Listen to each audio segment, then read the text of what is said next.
Good morning student. நம்ம இன்னைக்கு geometry கன்ஸ்ட்ரக்ஷனில் இன்னொரு பிக் கொஸ்டினை பார்க்க போகிறோம். வாங்க சமுக்கு போவோம்.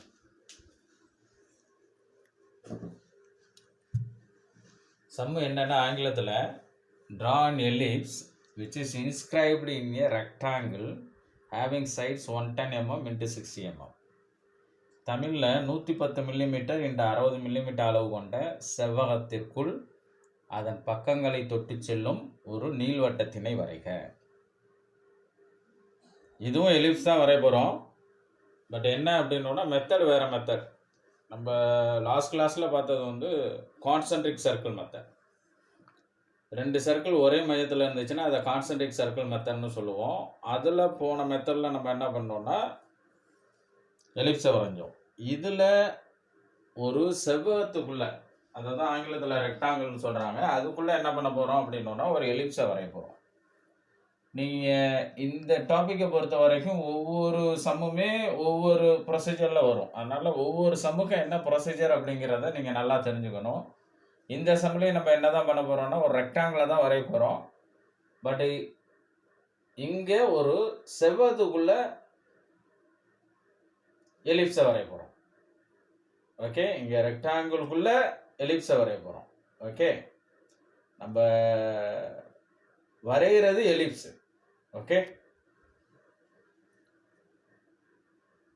என்ன லாஜிக் அப்படிங்கிறத நல்லா தெரிஞ்சுக்கங்க. அப்போ இங்கே எலிப்ஸை வந்து ஒரு செவ்வகத்துக்குள்ளே வரைகிறதுனால செவ்வகத்துக்கான டைமென்ஷன் மட்டும்தான் இருக்கும். செவ்வகம் வரைகிறதுக்கு 2 டைமென்ஷன் வேணும், ஒன்று நீளம், இன்னொன்று அகலம். அதை தான் இங்கே என்ன பண்ணியிருக்காங்க அப்படின்னா 110 மில்லிமீட்டர் இன்ட்டு 60 மில்லிமீட்டர் அப்படின்னு சொல்லியிருக்காங்க. அப்போ அதில் 110 மில்லிமீட்டர் அப்படிங்கிறது என்னென்னா நீளம், 60 மில்லிமீட்டர் அப்படிங்கிறது அகலம். சில சம்மில் என்ன அப்படின்னோன்னா இன்ட்டுன்னு போட்டு இன்னொரு டைமென்ஷன் வரும். அது என்ன அப்படின்னோன்னா உயரம்னு எடுத்துக்கணும். எப்பயுமே நீங்கள் ஆர்டராக எடுக்கிறப்ப ஒன்று நீளம், அடுத்து இருக்கிற அகலம், அடுத்து இருக்கிற உயரம். LBH அப்படிங்கிறத ஞாபகம் வச்சுங்க. எல்னா லென்த்து, பினா பிரெத்து, ஹெச்னா ஹைட்டு. லென்த்துனா நீளம், பிரெத்துனா அகலம், ஹைட்டுனா உயரம். இது மாதிரி இன்டரில் வர்றப்ப கன்ஃபியூஸ் ஆகிடக்கூடாது. முதல்ல இருக்கிற நீளம், அடுத்தது அகலங்கிறத ஞாபகம் வச்சுக்கோங்க.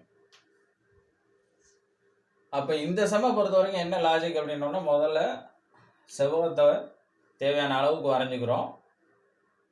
தென் அதுக்கப்புறம் என்ன பண்ண போகிறோம் அப்படின்னோன்னா அந்த செவ்வகத்தை 2 சமபாகங்களாக பிரிக்கிறோம்.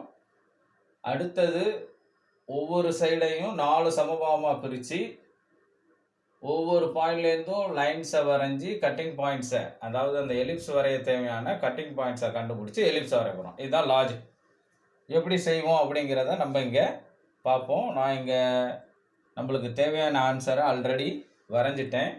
எப்படி வருது அப்படிங்கிறத பார்ப்போம். நான் ப்ரொசீஜரை சொல்கிறப்போ உங்களுக்கு இது புரிய வரும். அப்போ நான் முதல்ல என்ன பண்ணுறேன் சார் அப்படின்னா தேவையான செவ்வகத்தை கொடுத்துருக்கிற அளவை வச்சு நான் என்ன பண்ணுறேன்னா வரைகிறேன். அப்போ செவ்வகத்தோட நீளம் எவ்வளவு அப்படின்னோன்னா 110 மில்லிமீட்டர். அப்போ நான் முதல்ல என்ன பண்ணுறேன் அப்படின்னோன்னா டிராப்டரை யூஸ் பண்ணி ஒரு ஹரிசாண்டல் லைன் வரைகிறேன். அது 110 மில்லிமீட்டர் இருக்கிறாப்புல நான் நோட் பண்ணிக்கிறேன். அதுக்கு பேர் ஏபின்னு கொடுத்துக்கிறேன். தென் அடுத்து என்ன பண்ணுறேன் அப்படின்னோன்னா பிஏ மையமாக வச்சு ஒரு வெர்டிக்கல் லைன் வரைகிறேன். ஏன்னா அகலம் வரையணும். அப்போ பியிலேருந்து ஒரு வெர்டிக்கல் லைன் வரைகிறேன். அதனோட அளவு 60 மில்லிமீட்டர். அப்போ 60 எம்எம்மில் என்ன பண்ணுறேன்னா ஒரு பாயிண்ட்டை நோட் பண்ணுறேன், அது சி. ஓகே, அந்த பியிலேருந்து வரைகிற வெர்டிக்கல் லைன் 60 மில்லிமீட்டர் உயரத்தில், இது ஆக்சுவலாக அகலம் 60 மில்லிமீட்டர் அகலத்தில் இருக்கணும். அந்த 60 மில்லிமீட்டரில் குறிக்கிற பாயிண்ட்டுக்கு நான் சின்னு பேர் கொடுத்துருக்கேன். தென் டிராப்டரை யூஸ் பண்ணிக்கிறேன். இந்த சியிலேருந்து ஒரு ஹரிசாண்டல் லைன் வரைகிறேன். இந்த ஹரிசாண்டல் லைன் வந்து எதுக்கு பேரலாக இருக்கணும் அப்படின்னோன்னா இந்த ஏபிக்கு பேரலாக இருக்கணும். அப்போ சியிலேருந்து அனதர் ஒரு ஹரிசாண்டல் லைன். அப்போ அந்த சிடியினுடைய நீளம் எதுக்கு ஈக்குவலாக இருக்கணும் அப்படின்னோன்னா இந்த ஏபிக்கு ஈக்குவலாக இருக்கணும். அப்போ சேம் 110 mm தான். அப்போ சியிலேருந்து ஒரு ஹரிசாண்டல் லைன் வரைஞ்சி அது 110 mmல டீன்ற ஒரு பாயிண்ட்டை நோட் பண்ணுறேன். தென் ஃபர்தராக டியிலேருந்து ஒரு வெர்டிக்கல் லைனை வரைகிறேன். அது சரியாக இருந்ததுன்னா அது ஏயோட மீட் ஆகும். ரைட்டுங்களா? ஹரிசாண்டல் வெர்டிக்கல் சரியாக இருந்ததுன்னா டிலேருந்து வரைகிற வெர்டிக்கல் லைன் கரெக்டாக ஏழில் மீட் ஆகும். இதுதான் நம்மளுக்கு ஏபிசிடி, இதுதான் நம்மளுக்கு தேவையான செவ்வகம். இப்போ செவ்வகத்தை வரைஞ்சாச்சு. அடுத்தது இந்த செவ்வகத்தை சமபாகமாக பிரிக்கணும். அதனால் நான் என்ன பண்ணுறேன் அப்படின்னா, இந்த 110 mm சென்டராக என்ன பண்ணுறேன்னா ஒரு வெர்டிக்கல் லைன் வரேன். அப்போ 110 mm சென்டர் அப்படின்னோன்னா அதில் பாதி எவ்வளோ இருக்கும்? 55. ரைட்டுங்களா? அப்போ இந்த ஏபியில் ஒரு 55 mmக்கு ஒரு பாயிண்ட்டை நோட் பண்ணுறேன், அது ஜி. இதுலேருந்து ஒரு வெர்டிக்கல் லைன் வரைகிறேன். இந்த வெர்டிக்கல் லைன் சிடியை கட் பண்ணுற பாயிண்ட்டுக்கு ஹெச்னு பேர் கொடுக்குறேன். ரைட்டுங்களா? இப்போ வெர்டிக்கல் லைன் வரைஞ்சாச்சு, செவ்வகத்தை வெர்டிக்கலாக பிரித்தாச்சு. அடுத்து ஹரிசாண்டலாக பிரிக்கிறதுக்காக என்ன பண்ணுறேன் அப்படின்னோன்னா, இந்த வெர்டிக்கல் டிஸ்டன்ஸை பார்க்குறேன். இது எவ்வளவு? 60.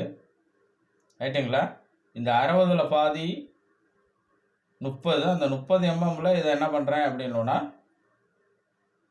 வெர்டிக்கலாக இதை பிரித்து, ஆக்சுவலாக இந்த வெர்டிக்கல் லைனை பிரித்து நான் என்ன பண்ணுறேன்னா ஹரிசாண்டல் லைனை வரைகிறேன். ஓகே?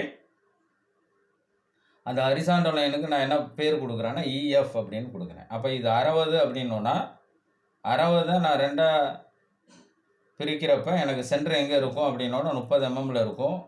அப்போ பிலேருந்து ஒரு 30 mmல ஒரு பாயிண்ட்டை நோட் பண்ணுறேன், அது எஃப். இந்த எஃப்லேருந்து ஒரு ஹரிசாண்டல் லைன் வரைகிறேன். அந்த ஹரிசாண்டல் லைன் ஏடியை கட் பண்ணுற பாயிண்ட்டுக்கு ஈன்னு பேரை கொடுத்துக்கிறேன். ஓகே? அப்போ என்ன பண்ணியாச்சு அப்படின்னோன்னா, இந்த செவ்வகத்தை சமபாகமாக நம்ம பிரித்தாச்சு. ரைட்டுங்களா? ஹரிசாண்டலாக, அதே சமயம் வெர்டிக்கலாக ஜிஹெச் இஎஃப் அப்படின்னு என்ன பண்ணியிருக்கோம் அப்படின்னோன்னா பிரிச்சிருக்கோம். ரைட்டுங்களா? அடுத்த லாஜிக் என்ன அப்படின்னோன்னா, இந்த ஓஇ இடி இஏ ஓஎஃப் எஃப்சி எஃப்பி இதை 4 சமபாகமாக பிரிக்கணும். அப்போ இந்த ஓஇயோட வேல்யூ எவ்வளவு? இது 110னா ஓஇ எவ்வளவு? 55. அப்போ 55 4 ஈக்குவலாக பிரிக்கணும். அப்போ 4ஆல் வகுக்கிறேன். அப்போ எனக்கு என்ன வருதுன்னா, கால்குலேட்டரை யூஸ் பண்ணிக்கோங்க, 13.75. 13.7 நம்ம ஸ்கேலில் எடுக்க முடியாது. அதனால் நான் இதை என்ன பண்ணுறேன்னா டெசிமல் திருத்தமாக இதை என்ன பண்ணுறேன்னா கரெக்ட் பண்ணுறேன். அப்போ 0.7னா 0.5க்கு மேலே இருக்குது. அப்போ இந்த 13ஓட ஒரு நம்பரை கூட்டி என்னென்னு பண்ணுறேன் 14ன்னு வச்சுக்கிறேன். சப்போஸ் இது 0.5க்கு கம்மியாக இருக்குதுன்னு வச்சுக்கோங்க, 0.1 0.2 0.3 0.4ன்னு நீங்கள் அது 0ன்னு வச்சுக்கணும், 13ன்னு எழுதணும். இங்கே 0.5க்கு மேலே வந்ததுனால 0.7ங்கிறது 0.5க்கு மேலே இருக்கிறதுனால 13ஓட ஒன்று சேர்த்து 14ன்னு வச்சுக்கிறேன். 0.5 வரைக்கும் நம்ம என்ன 0.5ன்றதை எடுக்கலாம். 0.5க்கு மேலே வர்றதையோ 0.5க்கு கீழே வர்றதையோ எடுக்க முடியாதனால இதை நம்ம என்ன பண்ணிக்கிறோம்னா கரெக்ட் பண்ணிக்கிறோம், தசம திருத்தமாக கரெக்ட் பண்ணிக்கிறோம். ஓகே? அப்போ 55 4ஆல் சமபாகமாக பிரிக்கிறப்ப 14 mm. அப்போ இந்த ஓஇ ஓஎஃப்பை 14 mm 14 mm என்ன பண்ணுறேன்னா 4 ஈக்குவலாக பிரிச்சுக்கிறேன். அதுக்கு பேர் லெஃப்ட்லேருந்து ரைட்டில் 1 2 3ன்னு கொடுத்துக்கிறேன், ரைட் டு லெஃப்ட்டில் 4 5 6ன்னு கொடுத்துக்கிறேன். இந்த நம்பர்ஸை நான் எப்படி ஃபாலோ பண்ணுறேனோ அதே மாதிரியே ஃபாலோ பண்ணுங்கள், இல்லைன்னா சம் கன்ஃபியூஷன் வரும். இந்த சம்மை பொறுத்த வரைக்கும், ஜாமெட்ரி கன்ஸ்ட்ரக்ஷனை பொறுத்த வரைக்கும் லாஜிக் ரொம்ப இம்பார்ட்டன்ட். ஓகே? தென் அடுத்து என்ன பண்ணுறேன் அப்படின்னா, இந்த இடிஇஏ எஃப்சி எஃப்பி இதை நான் என்ன பண்ணுறேன் 4 ஈக்குவலாக பிரிக்கிறேன். இந்த 4 ஈக்குவலாக பிரிக்கிறப்ப இந்த எஃப்பி எஃப்சி இடிஇஏ ஒரே அளவு தான். அப்போ இது ஃபுல் அளவு 60, எஃப்பி எஃப்சி அப்படிங்கிறது இந்த 60ல் பாதி எவ்வளோ இருக்கும்? 30. அப்போ 30/4 7.5. 0.5 நம்ம என்ன பண்ணலாம்? ஸ்கேலில் எடுக்கலாம். ரைட்டுங்களா? 7.5ங்கிறது 7க்கும் 8க்கும் சென்டராக உள்ளது. அதனால் நான் இதை ரவுண்ட் ஆஃப் பண்ணல. ரைட்டுங்களா? 7.5னே வச்சுக்கிறேன். ஓகே? இப்போ இது ஸ்கேல்னு ஞாபகம் வச்சுக்கோங்க. இப்போ ஸ்கேலில் எப்படி 7.5 14 எடுக்கிறது அப்படிங்கிறத சொல்கிறேன். இப்போ 7.5னா பாருங்கள், இது 0, இதில் 1 2ங்கிறது சென்டிமீட்டர். நம்மளுக்கு எம்எம் தான் ட்ராயிங்கில் பொறுத்த வரைக்கும் இருக்கிற டைமென்ஷனில் எம்எம். அப்போ இதில் இருக்கிற ஒவ்வொரு சின்ன டிவிஷன் தான் ஒவ்வொரு எம்எம். இது 1 2 mm 3 mm 4 mm 5 mm 6 mm 7 mm. 7.5ங்கிறது 7க்கும் 8க்கும் இடையில சென்டராக இருக்கிறது தான் 7.5. இது 7, இது 8, ரெண்டுக்கும் சென்டராக உள்ளது தான் 7.5. ரைட்டுங்களா? சரி, சப்போஸ் 10.5ன்னு வச்சுக்கோங்க. இந்த பெரிய கோடு 1ங்கிறது 1 சென்டிமீட்டர், அது 10 mm. 10.5ங்கிறது 10க்கும் மேலே 11க்குள்ள 10.5ங்கிறது. அப்போ 10க்கும் 11க்கும் சென்டராக இருக்கும். ஓகே. 13.5 அப்படிங்கிறது 13க்கும் 14க்கும் இடையில சென்டராக இருக்கும். ரைட்டுங்களா? அப்போ 10, 11, 12, 13, இது 13க்கும் 14க்கும் சென்டராக உள்ளது தான் என்னென்னா 13.5. இது மாதிரி வேல்யூவை நீங்கள் ஞாபகம் வச்சுக்கோங்க. இப்போ நம்மளுக்கு அடுத்த வேல்யூ 14. 14ங்கிறது இதில் பாருங்கள். அப்போ இது 10, ஓகேங்களா? 1 சென்டிமீட்டருங்கிறது 10 mm. அப்போ 11, 12, 13, 14. 2 சென்டிமீட்டருங்கிறது 20 mm. ஓகேங்களா? 1 சென்டிமீட்டர் 10 mmன்னு ஞாபகம் வச்சுக்கோங்க. பெரிய வேல்யூ இருக்கிறது எல்லாம் சென்டிமீட்டர்.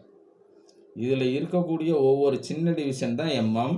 அப்போ 14ங்கிறது இது 10 1ங்கிறது, ஓகேங்களா? இல்லைன்னா ஒவ்வொரு கோடாகவே எண்ணிக்கைங்க. ஓகே. 1, 2, 3, 4, 5, 6, 7, 8, 9, 10. ஓகே. 11, 12, 13, 14.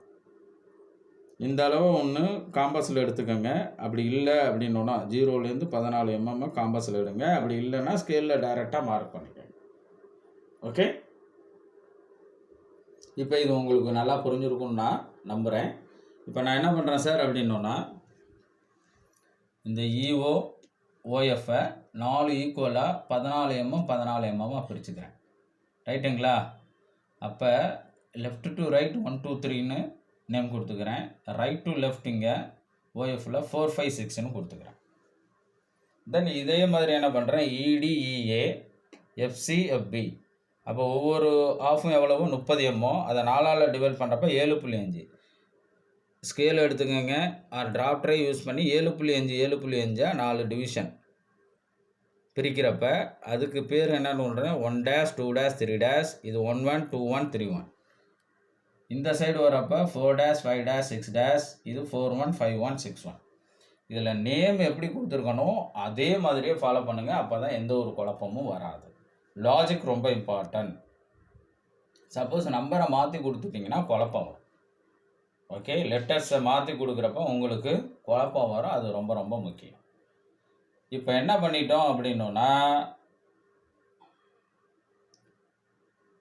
ஒவ்வொரு ஆஃப் டிவிஷனையும் ஹரிசாண்டல் வெர்டிக்கல் என்ன பண்ணியிருக்கோன்னா 4 ஈக்குவல் டிவிஷனாக பிரித்தாச்சு. அதனுடைய அளவுக்கு தகுந்தாப்புல 4 ஈக்குவல் டிவிஷனாக பிரித்தாச்சு. ஓகே. அந்த வேல்யூ எல்லாம் கால்குலேட்டரை யூஸ் பண்ணி என்ன பண்ணுங்க அப்படின்னோன்னா, இதே மாதிரி சைடில் எழுதிக்கிட்டிங்கன்னா உங்களுக்கு எந்த குழப்பமும் வராது. ஓகே. சரி சார், அடுத்தது என்ன அப்படிங்கிறதுக்கு வருவோம். இனிமேலுக்கு உங்களுக்கு என்ன அப்படின்னோன்னா, பிரித்த ஒவ்வொரு பாயிண்ட்லேருந்து லைன்ஸை வரைஞ்சி தேவையான லைனை கட் பண்ணோன்னா நம்மளுக்கு வேண்டிய பாயிண்ட்ஸ் கிடைக்கும். அந்த பாயிண்ட்ஸு தான் எலிப்ஸ் வரைய தேவையான பாயிண்ட்ஸ். அது எப்படி அப்படிங்கிறத பார்ப்போம். நீங்கள் என்ன பண்ணுறீங்க அப்படின்னோன்னா, ஸ்கேல் எடுத்துக்கோங்க. ஸ்கேல் எடுத்து என்ன பண்ணணும் அப்படின்னோன்னா, இந்த G இந்த H இந்த ரெண்டையும் ஞாபகம் வச்சுக்கோங்க. ஹெச்லேருந்து என்ன பண்ணுறேன் அப்படின்னோன்னா, இதில் இருக்கக்கூடிய ஒவ்வொரு பாயிண்ட் பாருங்க, ஹெச்லேருந்து 1 dash இதை ஜாயின் பண்ணுங்கள். அடுத்த ஹெச்லேருந்து 2 dash. அந்த 4 டிவிஷன் என்ன பண்ணுறோம் அப்படின்னோன்னா, ஸ்கேலை யூஸ் பண்ணி இந்த ஹெச்சோட ஜாயின் பண்ணுறோம். டாப்பில் இருக்கிறதெல்லாம் ஹெச்சோட ஜாயின் பண்ணணும். இந்த டாப்பில் இருக்கக்கூடிய இந்த ஆஃப் எல்லாம் ஹெச்லேருந்து வரணும். ஓகே. அதே மாதிரி ஹெச்லேருந்து 6 dash 5 dash 4 dash. அதே மாதிரி பாட்டம் ஆஃப், இந்த பாட்டம் ஆஃப் எல்லாமே ஜிலேருந்து வரைஞ்சி இந்த 1 1 2 1 3 1 4 1 5 1 6 1ஓட ஜாயின் பண்ணணும். ஸ்கேலை யூஸ் பண்ணுங்க. இது மாதிரி இந்த பாயிண்ட்ஸை ஜாயின் பண்ணிவிட்டு அடுத்தது நம்மளுக்கு வேண்டிய எலிப்ஸ் வரைய தேவையான கட்டிங் பாயிண்ட்ஸ் வரையணும். அதுக்கு என்ன பண்ணுறீங்க அப்படின்னோன்னா, நான் சொல்கிறாப்புல பாட்டத்துலேருந்து என்ன பண்ணுங்க அப்படின்னோன்னா, முதல்ல இந்த ஜியிலேருந்து என்ன பண்ணுறோன்னா 1 வழியாக ஒரு வெர்டிக்கல் லைனை எக்ஸ்டெண்ட் பண்ணி இது 1லேருந்து பாஸ் ஆனிச்சுன்னா இது 1 டேஷாக கட் பண்ணணும். அதுக்காக தான் நான் நேமை உங்களுக்கு வந்து கரெக்டாக கொடுங்கன்னு சொல்கிறேன். இங்கே 1லேருந்து வர லைன் 1 தான் கட் பண்ணணும். இங்கே 2லேருந்து வர லைன் 2 கட் பண்ணணும். 2னா 2 டேஷ். இப்போ 3 வழியாக வரைகிற லைன் 3 டேஷாக கட் பண்ணணும். அது ரொம்ப முக்கியம். ஓகே, அப்போ பாருங்கள், அப்போ இந்த ஜியிலேருந்து 1 வழியாக வரைகிற லைன் இந்த 1 டேஷாக கட் பண்ணணும். அதே மாதிரி 2லேருந்து வரைகிற லைன் 2 டேஷ், 3 டேஷ். இதே மாதிரி இங்கேருந்து பாருங்கள், இந்த பாட்டத்துலேருந்து ஜிலேருந்து வரைகிறது 6 டேஷ் இங்கே இருக்குது பாருங்கள். 5 டேஷ். ஓகே, 4 இது 4 டேஷ், 4 டேஷாக கட் பண்ணி இந்த கட் பண்ணுற பாயிண்ட்டை இங்கே உள்ள நம்பருக்கு தகுந்தா. இப்போ இது 6 டேஷுங்களா, அப்போ இது P6 டேஷ். 6 டேஷை கட் பண்ணுற பாயிண்ட் 6லேருந்து வந்து வரைகிற லைன் இந்த 6 டேஷை கட் பண்ணுறது P6 டேஷ். 5லேருந்து வரைகிறது P5 டேஷ், P4 டேஷ். இங்கே அதே மாதிரி தான், இது 1லேருந்து வருது, அப்போ 1 டேஷை கட்டணுமா P1 dash, P2 dash, P3 dash. Okay, இதே மாதிரி அடுத்து என்ன பண்ணுறீங்க அப்படின்னோட இந்த டாப்லேருந்து வரையணும். டாப்லேருந்து பாருங்கள், 4 டேஷ், 4 டேஷ் இல்லை 4 1. ஹெச்லேருந்து வரைகிறோம் 5 1. ஹெச்லேருந்து 6, இங்கே 6 1 கட் பண்ணணும். பாட்டத்துலேருந்து வரைகிறது, ஜிலேருந்து வரைகிறது இப்படி போகணும். ஹெச்லேருந்து வரைகிறது டாப்லேருந்து வந்து பாட்டத்தை வந்து கட் பண்ணணும். பாட்டத்தில் வரைஞ்சிருக்க லைனை கட் பண்ணணும். ஓகே, அப்போ ஹெச் டாப்லேருந்து வரைகிற பாயிண்ட் என்ன அப்படின்னோன்னா 4, இங்கே 4 1 கட் பண்ணுறோம். 5 1 இங்கே இருக்குது பாருங்கள், இதை கட் பண்ணுறோம். அதப்போ இது P5 1 இந்த பாயிண்ட். அடுத்த ஹெச்லேருந்து வர்றோம் 6, இது 6 1 கட் பண்ணுற பாயிண்ட்டு. இந்த 6 1 கட் பண்ணுற பாயிண்ட்டு P6 1. இதே மாதிரி இங்கே ஹெச்லேருந்து வரைகிறோம், 3 வழியாக பாஸ் ஆகுது. இங்கே எதை கட் பண்ணணும், 3 1 கட் பண்ணணும். இந்த லைன் 3 1 கட் பண்ணணும். அடுத்தது ஹெச் 2லேருந்து வரைகிறோம் ஒரு லைனை, அதை எக்ஸ்டெண்ட் பண்ணி 2னா 2 1 அதை கட் பண்ணணும். இந்த லைனை கட் பண்ணோம், அப்போ இது P2 1. ஹெச் 1, இந்த 1 1 கட் பண்ணுறோம், அப்போ P1 1. இப்போ இந்த எலிப்ஸ் வரைய தேவையான எல்லா பாயிண்ட்ஸையும் நம்ம என்ன பண்ணிட்டோம் அப்படின்னோன்னா கட் பண்ணி வரைஞ்சிட்டோம். இந்த பாயிண்ட்ஸை வச்சு தான் நம்ம என்ன பண்ணணும் அப்படின்னோன்னா இந்த எலிப்ஸை வரையணும். ஓகேங்களா, இப்போ பாருங்கள், இந்த மேஜர் ஆக்சிஸ் இலேருந்து என்ன பண்ணுறேன் அப்படின்னோன்னா அப்படியே P1 1, P2 1, P3 1. ஹெச் வழியாக வந்து மைனர் ஆக்சிஸ் ஹெச் டச் பண்ணிவிட்டு P6 1, P5 1, P4 1. மறுபடியும் மேஜர் ஆக்சிஸ் எஃப்ஐ டச் பண்ணுது. தென் இங்கே வரப்போ P4 1, P5 1, P6 1. ஓகே, மறுபடியும் மைனர் ஆக்சிஸ் ஜியை டச் பண்ணுது. தென் மறுபடியும் இங்கே இதை ஜாயின் பண்ணுறப்ப P3 1, P2 1, P1 1. ஃபைனலாக மேஜர் ஆக்சிஸ் இயில் வந்து ஜாயிண்ட் ஆகிடும். இப்போ இந்த பாயிண்ட்ஸை ஸ்மூத்தாக ஜாயின் பண்ணுறப்ப நம்மளுக்கு வேண்டிய இந்த எலிப்ஸ் கிடைச்சிடும். இதுதான் லாஜிக். ஓகே, இந்த லாஜிக்கை யூஸ் பண்ணி நீங்கள் என்ன பண்ணணும் அப்படின்னா எலிப்ஸை கம்ப்ளீட் பண்ணணும். லாஜிக்கை நல்லா ஞாபகம் வச்சுக்கணும். ரைட்டுங்களா? இது நல்லா உங்களுக்கு புரிஞ்சிருக்கும் அப்படின்னு நான் நம்புகிறேன். இந்த லாஜிக்கை நல்லா என்ன பண்ணுங்க அப்படின்னா ஞாபகம் வச்சுக்கோங்க. இந்த டாப்பிக்கை பொறுத்த வரைக்கும் ஒவ்வொரு சம்முக்கும் ஒவ்வொரு லாஜிக் வரும். அதனால் லாஜிக் ரொம்ப முக்கியம். இப்போ இதற்கான ஆன்சர், அதாவது இந்த சம்முக்கான ஆன்சர் இதாட்டம் நம்மளுக்கு கிடச்சிருக்கும். இதுதான் நம்மளுடைய ஆன்சர். இதோட சம்மு ஓவர். தென் இனிமேலுக்கு நான் உங்களுக்கு ஜென்ரலாக ஒரு 4 விஷயம் சொல்வேன். அந்த விஷயத்த நான் உங்களுக்கு ரெமைண்ட் பண்ணுறேன். அதில் ஃபஸ்ட் ஒன் என்ன அப்படின்னோன்னா சம்மோட ப்ரொசீஜரை நல்லா தெரிஞ்சுக்கங்க. இந்த சம்மை எப்படி வரையணும் அப்படிங்கிற ப்ரொசீஜர் உங்களுக்கு நல்லா தெரிஞ்சிருக்கணும். அப்போ தான் இந்த சம்மை தடை இல்லாமல் நீங்கள் வரைய முடியும்.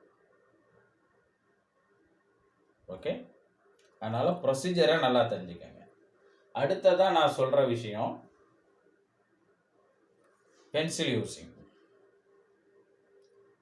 சம்மு முடிகிற வரைக்கும், அதாவது ஃபைனல் ஷேப் எலிப்ஸ் கிடச்சிருச்சு, இனிமேலுக்கு நம்ம டார்க் பண்ண வேண்டியதான் அப்படிங்கிற வரைக்கும் நீங்கள் என்ன பண்ணுங்கள் அப்படின்னா 2H பென்சிலில் எல்லாம் டிம்மாக இருக்கிறாப்புல வரைஞ்சிக்கங்க. எல்லாம் முடிஞ்சிச்சு சார், இனிமேல் டார்க் பண்ணணுங்கிறப்ப மைக்ரோ டிப் பென்சில் எடுங்க. எடுத்து இந்த எலிப்ஸ் நல்லா டார்க்காக இருக்கணும். தென் இதில் வரக்கூடிய லெட்டர்ஸ், நம்பர்ஸ், தென் டைமென்ஷனில் எஸ்பெஷலி ஏரோ மார்க் ட்ரையாங்கிளாக ஷேர் பண்ணியிருக்கோம். இதை நீங்கள் புக்கில் பார்த்தீங்கனாலே புரியும் உங்களுக்கு. புக்கில் எதெல்லாம் டார்க்காக இருக்கோ அதெல்லாம் மைக்ரோ டிப் பென்சில், எதெல்லாம் டிம்மாக இருக்கோ அதெல்லாம் 2H பென்சில். தென் அடுத்ததான் நான் உங்களுக்கு சொல்கிற விஷயம் டூல்ஸ். ஒரு டிராயிங் வரைகிறோன்னா நம்மளுக்கு தேவையான எல்லா டூல்ஸும் கைவசம் இருக்கணும். அப்போ தான் அந்த செம்மை சரியான அளவுக்கும் தெளிவாகவும் வரைய முடியும். ஒரு டிராயிங் வரைகிறதுக்கு வர்றப்ப தேவையான எல்லா டூல்ஸுமே உங்கள் கைவசம் இருக்கணும். இதை கண்டிப்பாக மனசில் வச்சுக்கோங்க. அடுத்ததான் நான் உங்களுக்கு சொல்கிற விஷயம் எக்ஸாம் பாயிண்ட் ஆஃப் வியூ. 4வதாக சொல்கிற விஷயம், எக்ஸாமில் எப்படி இந்த செம்மை கேட்கலாம் அப்படின்னோன்னா, இதே செம்மை டேட்டாவை மட்டும் மாற்றுவாங்க, டைமென்ஷன். ஓகேங்களா? இப்போ இதில் 110, 60ன்னு இருக்குது. இந்த 110, 60ங்கிறத ஒன்று 100, 50ன்னு கேட்கலாம், இல்லை 120, 70ன்னு கேட்கலாம். இது மாதிரி டைமென்ஷனை தான் மாற்றி கேட்பாங்க. மற்றபடி மாற்றங்கள் நிறைய இருக்க வாய்ப்பில்லை. எது எப்படி கேட்டாலும் செம்மை நல்லா நம்ம புரிஞ்சிருந்தோம் அப்படின்னோன்னா, ப்ரொசீஜரை நல்லா தெரிஞ்சிருந்தோன்னா டெஃபினட்டாக அந்த செம்மை நம்மளால் வரைய முடியும். இந்த செம்மு உங்களுக்கு நல்லா புரிஞ்சிருக்கும் அப்படின்னு நான் நம்புகிறேன். இன்கேஸ் ஏதாவது உங்களுக்கு சந்தேகம் இருந்ததுன்னா வீடியோவை ரீவைண்ட் பண்ணி பாருங்கள், டெஃபினட்டாக உங்களுக்கு புரியும். மறுபடியும் இன்னொரு லெக்சரில் இன்னொரு சம்மோட மீட் பண்ணுவோம். தேங்க்யூ.